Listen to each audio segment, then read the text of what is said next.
তুমি কোৱাচোন মই যদি ষ্টাৰ্ট কৰিছো মোৰ ফাৰ্ষ্ট ক্লায়েণ্টজন কেনেকে পাম 5-6 মান্থ ষ্ট্ৰাগল কৰিব লাগিব অ'কে মানে ভাল ফ্ৰেণ্ড চাৰ্কল হওক বা ভাল ছিংগাৰক তাহাঁতক হায়াৰ কৰিব লাগিব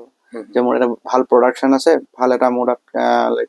গান আছে লাইক তুমি গাবা নেকি লাইক এনেকুৱা টাইপৰ সেই বস্তুটো ভালকে আমি গানটো গোৱাই মেলি মানে মিউজিকটো ভাল কৰি মেলি আমি যদি পাৰো ভিডিঅ' যদি আমি কনভাৰ্ট কৰিব পাৰো তাৰপিছত লাইক আমি লাইক AC মাল্টিমিডিয়াৰ হনি ৰেকৰ্ডছত আমি যদি দি দিওঁ বস্তুটো অ'কে তেতিয়া লাইক সেনেকা পাও মানে ভিউৱাৰ্ছ হৈ পেলাই আপোনাৰ লাইক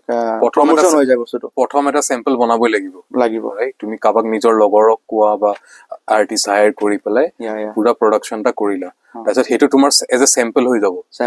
তাৰপিছত তুমি বেলেগ বেলেগ জেগাত গৈ পেলাই নিউজ চেনেলে হওক বা ৰেডিঅ' চেণ্টাৰে হওক যোনে বনাই চবকে দেখাব লাগিব ধৰক মানুহ এজন কি বিশ্বাসতনো আহিব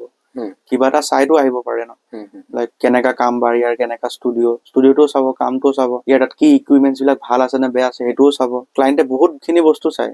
ইয়াৰ তাত ভাল আছে নে ছেটআপটো মাইক্ৰফোন ভাল আছে নাই ইয়াৰ চাউণ্ড কাৰ্ডটো ভাল আছে নাই সেই গোটেইখিনি বস্তু চালি জাৰিহে মানুহ একচুৱেলি ক্লায়েণ্ট বিলাক আহে